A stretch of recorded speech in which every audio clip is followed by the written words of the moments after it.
సౌలు, దావీదు. అయితే సౌలు కూడా రాజే, దేవుడి చేత ఎన్నిక చేయబడ్డవాడు. దేవుడే తను ఎన్నుకున్నాడు, తనకి ప్రజల కొరకు రాజుగా నియమించాడు, దేవుడే నియమించాడు. అలాగే దావీదు కూడా దేవుడి చేత ఎన్నిక చేయబడ్డవాడు. దావీదు కూడా దేవుడే ఏర్పరచుకున్నాడు తన ప్రజల కొరకు. అయితే నా ప్రియ సహోదరి సహోదరుడా, దావీదు, సౌలు వీరిద్దరూ కూడా దేవుడి చేత ఎన్నిక చేయబడ్డవారే, దేవుడి చేత ఏర్పాటు చేయబడ్డవారే. అయితే వీరిద్దరు కూడా రాజులు. వీరిద్దరు కూడా చాలా సౌందర్యం గలవారని వాక్యం చెప్తుంది. చాలా సుందరము గలవారు, చాలా అందముగా ఉన్నవారు. అయితే వీరిద్దరు కూడా దేవుడి చేత ఎన్నిక చేయబడ్డప్పటికి, ఇద్దరు కూడా రాజులుగా ఉన్నప్పటికీ, మరి ఎందుకు మరి ఒక వ్యక్తి దేవునికి అయిష్టముగా జీవించి దేవునికి దూరం అయిపోయాడు? ఎందుకు ఒక వ్యక్తి దేవునికి దగ్గరగా జీవించి దేవుని హృదయానుసారుడయ్యాడు? వాక్యం చూద్దామా? 2వ సాముయేలు రాసిన 2వ గ్రంథము 3వ అధ్యాయము 1వ వచనం చదువుతున్నాను. సౌలు కుటుంబకులకును దావీదు కుటుంబీకులకును బహుకాలం యుద్ధము జరుగుగా దావీదు అంతకంతకు ప్రబలెను, సౌలు కుటుంబము అంతకంతకు నేరసిల్లెను. సౌలు కుటుంబం నేరసిల్లిందంట. అలాగే 5వ అధ్యాయం చదువుకుందాము. అదే సాముయేలు 2వ గ్రంథము 5వ అధ్యాయము 10వ వచనము. దావీదు అంతకంతకు వర్ధిల్లెను, సైన్యములకు అధిపతియగు యెహోవా అతనికి తోడుగా ఉండెను. దేవుడి నామానికి మహిమ కలుగును గాక. ఈ దావీదుకి సైన్యములకు అధిపతియగు యెహోవా తోడుగా ఉన్నాడంట. ఎందుకు? మరి సౌలును కూడా ఎన్నుకుంది దేవుడే కదా, సౌలును కూడా ఏర్పరచుకుంది దేవుడే కదా. అటువంటప్పుడు మరి సౌలుకి ఎందుకు దేవుడు తోడుగా ఉండలేకపోయాడు? ఎందుకు ఉండలేదు? ఎందుకు దావీదుకు మాత్రమే తోడుగా ఉండి తను వర్ధిల్లడానికి కారణమయ్యాడు? నా ప్రియ సహోదరి సహోదరుడా, ఈ ప్రత్యేకమైన సమయంలో దేవుడు మనతో మాట్లాడుతున్నాడు. సౌలు తన జీవితంలో 3 ప్రధానమైన ముఖ్యమైన 3 తప్పులు చేశాడు. ఏంటి తెలుసా? మొట్టమొదటిది, సౌలు ఎక్కడో ఉన్న సౌలును తీసుకొని వచ్చి దేవుడు రాజును చేసి సింహాసనం మీద కూర్చోబెడితే ఏ యోగ్యత అర్హత లేదు సౌలు జీవితంలో. కానీ దేవుడు తన కృప చేత తన ప్రజల కొరకు, ప్రజలు ఏర్పరచుకున్నందుకు, ప్రజలకు కావాలి రాజు అన్నందుకు దేవుడు తనను ఏర్పరచుకున్నాడు, రాజుగా నియమించాడు. అయితే దేవుడు చెప్పిన పని, దేవుడు చెప్పిన మాటను ఈ సౌలు వినలేదు. అమాలేకుల విషయంలో వినక తిరుగుబాటు చేశాడు సౌలు. తిరుగుబాటు చేయటం మాత్రమే కాదు, తను చేసిన తప్పుని దాచిపెట్టి అతిక్రమించాడు. మనం చదువుకుంటాగా సామెతల్లో, అతిక్రమంలో దాచిపెట్టువాడు వర్ధిల్లడు, కానీ దాన్ని ఒప్పుకొని విడిచిపెట్టువాడు కనికరం పొందుతాడు అని వాక్యం చెప్తుంది. ఈ సౌలు చేసిన తప్పేందయ్యా అంటే, తను చేసిన తప్పుని అమాలేకులు వారి ప్రజలను నాశనం చేయండి, వారి గొడ్లని, వారి పశువులని ఏది కూడా మిగిల్చి ఉంచవద్దు అని చెప్పి దేవుడు చెప్తే, అవన్నీ కూడా మరి పనికిరాని వాటిని నాశనం చేసి మంచి మంచి శ్రేష్టమైన జంతువులు తీసుకొని వచ్చాడు సౌలు. సాముయేలు గారు వచ్చి, ఎందుకు తీసుకొని వచ్చావయ్యా అంటే, ఇది దేవునికి బలివ్వడానికి అని చెప్పి మరి తను ఆ చేసిన తప్పును ఒప్పుకోకుండా దాచిపెడతాడు. అంత మాత్రమే కాదు, తిరుగుబాటు చేస్తాడు తన మాట వినక. చూడండి, దాచిపెట్టువాడు వర్ధిల్లడండి. అతిక్రమం దాచిపెట్టువాడు వర్ధిల్లడు. నువ్వు కనికరం పొందాలంటే దేవునికి ఒప్పుకొని విడిచిపెట్టాలి. సౌలు చేసిన తప్పేందయ్య అంటే తను దాచిపెట్టాడు. అయితే మరి దావీదు చేసింది చూద్దామా? దావీదు గారు ఏం చేశారంటే, సింహాసనం మీద రాజుగా ఉన్నాడు, రాజుగా చేశాడు, సింహాసనం మీద కూర్చున్నాడు.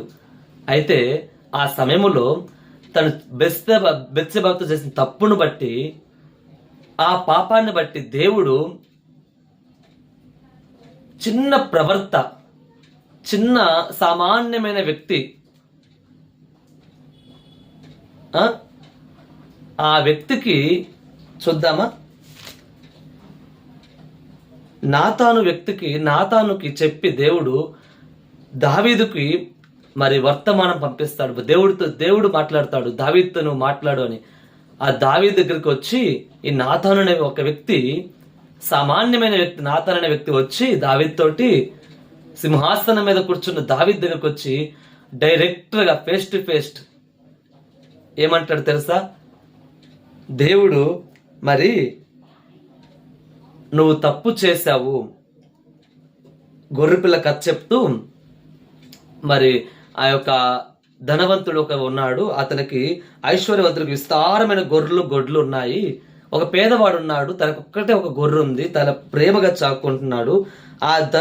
ఆ యొక్క పేదవాడిని, ఆ దరిద్రుని ఒక్క ఆడ గొర్రె పిల్లని ఈ యొక్క ఐశ్వర్యవంతుడు తీసుకున్నాడు అని చెప్పి అక్రమముగా తీసుకున్నాడు అని చెప్పినప్పుడు ఈ యొక్క దావీదు కోపం వచ్చి ఎవరు తక్షణమే వాడిని చంపివేయాలని చెప్పి మరి మరణానికి పాత్రుడు అని చెప్పి దావీదుకి కోపం వస్తుంది. ఎవరు వాడు మరణానికి పాత్రుడు అని చెప్పి మరి కోపగించుకున్నప్పుడు ఈ నాతాను అంటాడు ఏం తెలుసా? రాజా, నువ్వే ఆ వ్యక్తివి, నువ్వే దేవుడు ఇశ్రాయేలు ప్రజల మీద రాజుగా నియమిస్తే నువ్వే ఈ తప్పు చేస్తుందని చెప్పి ఫేస్ టు ఫేస్ గా నాతాను వ్యక్తి మాట్లాడతాడండి. మాట్లాడినప్పుడు దావీదు రాజుగా ఉన్నాడు, ఒక్క మాట సెలవిస్తే నాతాను తల మీద మెడ ఉంచకుండా తీసేస్తారు తెలుసా? తను రాజు కాబట్టి. కానీ అలా చేయలేదు. దేవుని మాటకు లోబడి వెంటనే ఆ సింహాసనం దిగి కూర్చొని కన్నీరు కార్చి ఏడ్చాడండి దావీదు. చేసిన తప్పుడు ఒప్పుకున్నాడు, చేసిన తప్పే అని చెప్పి ఒప్పుకున్నాడండి. అందుకనే దేవుని కనికరాన్ని పొందుకున్నాడు, అందుకనే దేవుడు తోడుగా ఉన్నాడు. అదే రాజుల గ్రంథంలో ఒక మాట అంటాడు, దేవుడే స్వయాన తన దేవుడే సాక్ష్యం ఇస్తాడు. ఏమని తెలుసా? రాజుల దేవుడు తమలో ఒక మాట నేను చదివాను. ఏమనంటే దావీదు ఉరియా విషయంలో తప్పక ఎవరి విషయంలో కూడా తప్పు చేయలేదు, ఏ విషయంలో కూడా అని చెప్పి దేవుడే సాక్ష్యాన్ని ఇస్తాడు. ఎందుకు? అతిక్రమంలో ఒప్పుకున్నవాడు విడిచిపెట్టువాడు కనికరాన్ని పొందుతాడు అని చెప్పి వాక్యం చెప్తుంది. అంత మాత్రమే కాదు, ఇక రెండో పాయింట్కి వస్తే ఈ సౌలు చేసిన తప్పేందయ్యా అంటే, సౌలు మరి రాజుగా ఉన్నాడు కదా, రాజుగా ఉన్నప్పుడు మరి ఫిలిప్తీయులైన గొల్యాతు ఇశ్రాయేలు ప్రజల మీదకి యుద్ధానికి వస్తాడు. వచ్చి దేవుణ్ణి దూషిస్తుంటాడు, దేవుణ్ణి అన్యాయంగా దేవుని ప్రజలను మాట్లాడుతుంటాడు. అయితే సౌలు రాజు కాబట్టి సౌలు యుద్ధం చేయాలి. కానీ సౌలు మౌనంగా ఉన్నప్పుడు దావీదుకి ఆ మాటలు విన్న దావీదుకు రోషం వస్తుంది. చిన్న పిల్లవాడని దావీదు రోషం తెచ్చుకొని ఈ సున్నతి లేని ఫిలిప్తీయుడు ఎంత దేవుని ప్రజలను దూషిస్తాడా అని చెప్పి దేవుణ్ణి పేరట యుద్ధానికి వెళ్ళి తను ఒక్క ఒడిసిన రాయితో కొట్టి తన తలని నరికి వేసి యుద్ధాన్ని జయిస్తాడు. ఎవరు? దావీదు. చిన్న పిల్లవాడు. ఈయనకి అహంకారం ఎక్కువ. ఎవరికి? సౌలుకి అహంకారము. దావీదుకి మరి 10,000 కొలది, సౌలుకి 1,000 కొలది పాటలు పాడినప్పుడు ఆయన ఈర్ష చూపు నిలిపి దావీదు మీద తను చంపాలని చూస్తాడండి. ఎంత అహంకారం ఈయనకి, ఎంత అహంకారము, ఎంత గర్వం ఆయనకి. చేసిన దాన్ని బట్టి సంతోషించాలి. చిన్నవాడైనా సరే మన సామ్రాజ్యంలో, మన రాజ్యంలో మరి ఎదుటి వాడిని చంపివేశాడని చెప్పి గణపరచాలి ఆయనని, దావీదుని. అది చేయక ఈర్ష చూపు నిలిపి ఇంకా చంపాలని చెప్పి దాన్ని వెంబడిస్తాడు. ఎవరు? సౌలు. ఎంత గర్వం! నేను రాజునైతే నాకు 1,000 కొలదా, ఈడికి 10,000 కొలదా అన్న అహంకారం, అసూయ తన హృదయంలో నిలుపుకుంటాడండి సౌలు. దావీదు ఎంత తగ్గింపు గలవాడో చెప్పాలి కదా మీకు. ఎంత దావీదు తగ్గింపు గలవాడంటే తర్వాత తను రాజు అవుతాడు కదా. మీకు షార్ట్ కట్లో చెప్తున్నాను, మీకు వీడియో లెంత్ ఎక్కువ అవుతుందని చెప్పి షార్ట్ కట్లో చెప్తున్నాను. దావీదు రాజు అయినప్పుడు తను సింహాసనం మీద కూర్చొని రాజ్య పరిపాలన చేస్తున్నప్పుడు ఆయన మరి ఆ యొక్క దేవుని మందస్తము నా గృహంలో, నా రాజ్యంలో ఉంటే రాజ్యం అంతా ఆశీర్వదించబడుతుంది కదా అని చెప్పి ఆ యొక్క ఆశతోటి, ఆ నమ్మకంతో ఆ మందస్థాన్ని తీసుకొని వస్తూ ఉంటాడు. ఎక్కడికి? ఆ యొక్క తన గృహానికి తీసుకొస్తుంటాడు. తీసుకొని వస్తున్నప్పుడు ఒక రాజు, ఒక అధికారి ఏం చేశాడో తెలుసా? ఆ ఆనందం, ఆ సంతోషం, దేవుని మందస్థం వస్తున్నప్పుడు ఆ సంతోషంతో నాట్యం చేస్తాడు, ఎగిరి గంతులు వేస్తాడండి. ఎగిరి గంతులు వేశాడు రోడ్ల మీద, వీధులలో, తన సైనికుల మధ్యలో, తన ప్రజల మధ్యలో నాట్యం ఆడాడు. ఎవరు? దావీదు. సంతోషంతో ఆయన సన్నిధిలో తగ్గించుకొని దేవుని ఎదుట ఎంత అధికారమైనా, ఎంతటి నువ్వు ఒక అధికార స్థానంలో ఒక ఆఫీసర్ అయినా సరే, దేవుని సన్నిధిలో, దేవుని దగ్గర నువ్వు తగ్గించుకోవాల్సిందే. దేవుని సన్నిధిలో నువ్వు తగ్గింపుగలవాడిగా ఉండవలసిందే. దావీదు చేసిన పని అదే. ఆయన రాజు అయినప్పటికీ దేవుని సన్నిధిలో నేను ఏమీ లేని వాడినే, ఈ పదవి ఇచ్చింది కూడా ఆయనే నాకని చెప్పి ఒక సంతోషంతో ఆయన సన్నిధిలో, ఆయన మందసం వస్తున్నప్పుడు ఆ మందసం ఎదుట ఎగిరి గంతులు వేశాడు. ఎగిరి ఆనందం, సంతోషం. అందుకే దేవుని హృదయానుసారుడయ్యాడు నా ప్రియ సహోదరి, సహోదరుడా.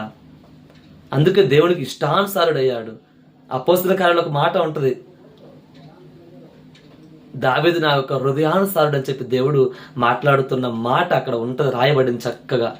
నా ఇష్టానుసారుడైన మనుషుడు, నా ఉద్దేశంలో నెరవేర్చిన వాడు దావీదు అని చెప్పి దేవుడు చెప్తాడండి. చూడండి ఎంత గొప్ప ఆశ్చర్యం. తిరుగుబాటు చేయటం వల్ల, తిరుగుబాటు సౌలు చేశాడు. అంత మాత్రమే కాదు, అతిక్రమను దాచిపెట్టాడు, అహంకారం, గర్వంతో విర్రవేగాడు. కానీ ఈయన దావీదు గారు తిరుగుబాటు చేయలేదు, దేవుని మీద తిరుగుబాటు చేయలేదు, దేవుడు చెప్పిన మాటకు లోబడ్డాడు.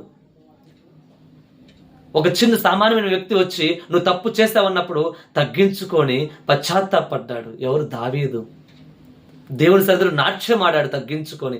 ఎంత గొప్ప ఆయనకున్న మనసు, ఎంత గొప్ప తగ్గింపండి. అందుకనే తను అంతకంతకు వర్ధిల్లాడు. దేవుడు తోడుగా ఉన్నాడు. ఈ యొక్క ప్రత్యేకమైన దేవుడు నీకు తోడుగా ఉండాలంటే, దేవుడు నీ కుటుంబానికి కూడా తోడుగా ఉండాలి. నువ్వు అంతకంతకు వర్ధిల్లాలని నీవు అనుకున్నట్లయితే, నా ప్రియ సహోదరి, సహోదరుడా, దేవుడు నాతో మాట్లాడుతున్నాడు. ఒక మాట ఏమో తెలుసా? దేవునికి ఎప్పుడు కూడా వ్యతిరేకముగా తిరుగుబాటు చేసిన వాడు వర్ధిల్లడు. దేవుడు ఏం చెప్తాడో దానికి లోబడి ఉండాలి. అంత మాత్రమే కాదు, దేవుడు తప్పులు ఎత్తి చూపించినప్పుడు ఒప్పుకొని విడిచిపెట్టేవాడుగా ఉండాలి. అంత మాత్రమే కాదు, తగ్గింపు. దేవుడి సన్నిధిలో నువ్వు ఎంత పెద్ద ఆఫీసర్వైనా, ఎంత పెద్ద ఉద్యోగస్తుడివైనా, ఎంత పెద్ద స్థితిలో, హోదాలో నువ్వు ఉన్నప్పటికీ, ఎంత పెద్ద అధికారమైనా కూడా తగ్గించుకోవాలి. సేవకులు తగ్గించుకోవట్లేదు ఈ రోజుల్లో. కానీ తగ్గింపు ఎంత గొప్ప ఆశీర్వాదం తెచ్చిపెట్టింది మనకు తెలుసా? తగ్గింపు ఉండాలండి, తగ్గింపు ఉండాలి. దావీదు గారికి తగ్గింపు, ఎంత గొప్ప తగ్గింపు ఉంది. అందుకే దేవుడికి హృదయానుసారుడు, దేవుడికి ఇష్టానుసారుడైన మనసుగా మారిపోయాడు. సౌలు గారికి, దావీదు గారికి ఉన్న మధ్య ఉన్న ఇవే కొన్ని ఆ యొక్క మూడు వ్యత్యాసాలను బట్టే దేవుడి చేత వెన్నుక చేయబడ్డవాడు సౌలు, దేవుడి చేత వెన్నుక చేయబడ్డవాడు దావీదు. దేవుడే ఏర్పరచుకున్నాడు ఇద్దరు కూడా రాజుగా సింహాసనం మీద కూర్చోబెట్టాడు. ఎందుకు? వారిద్దరి జీవితాల్లో ట్రన్ అయిపోయాయంటే, వారి ప్రవర్తన. గర్వానికి ముందు, నాశనానికి ముందు గర్వం నడిచిద్దంట. సామెతలో ఒక మాట ఉంది కదా, నాశనం అయిపోయే మనిషికి ముందు గర్వము, అహంకారం నడిచిద్దంట. ఘనతకు ముందు వినయం ఉంటుందంట. సామెతలో చక్కగా ఈ మాట ఉంది. ఘనత రావాలంటే వినయం ఉండాలి. అందుకే దావీదు గారికి వినయం ఉండబట్టే ఘనత వచ్చింది అనుకుంటా. కానీ సౌలు గారికి ఉన్న అహంకారాన్ని బట్టి, ఆ గర్వాన్ని బట్టి, నేను రాజునన్న అహంకారాన్ని బట్టి, దేవుడు ఎక్కడో ఉన్న వ్యక్తిని తీసుకొచ్చి రాజును చేస్తే, అంత అహంకారాన్ని బట్టే తన జీవితం, తన కుటుంబం అంతా కూడా మరి నేరసిల్లిపోవడానికి, కృంగిపోవడానికి, పతనమైపోవడానికి కారణమైంది. మరి ఒక్కసారి మనం పరీక్షించుకుందాం. మనం ఏ స్థితిలో ఉన్నామో మనము ఒక్కసారి పరీక్షించుకుందాం నా ప్రియ సహోదరి సహోదరుడా. దేవుడు మనతోటే మాట్లాడుతున్నాడు. దేవుడి చిన్న మాటలు దీవించి ఆశీర్వదించును కాక. ఆమేన్.